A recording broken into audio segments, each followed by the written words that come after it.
Nga ko sinirang nanay ni akaron og unsaon pagluto og putong balanghoy.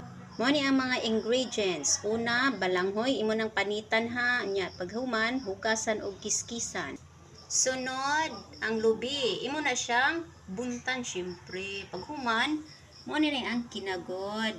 Sunod, syempre magamit po kag kaguran o bangguran syempre. Sunod dayon ang asukar. Pag humani mo og kagud sa lubi ug kupo sa balanghoy, mo na ni siya. Gisagol na siya nimo, gibutangan na siya og asukar ug ang lubi. Sunod, ang kon imo na siyang butangan og tubig. Dapat siya dili pa siya moabot sa kanang bangag sa bagot. Pag human, imong ibudbud ang balanghoy, kanang templado na nga balanghoy. Ayaw iduot para dili siya mahilaw. Na. Budbud ra nimo ha. Pwede mo butangan og asukar sa ibabaw.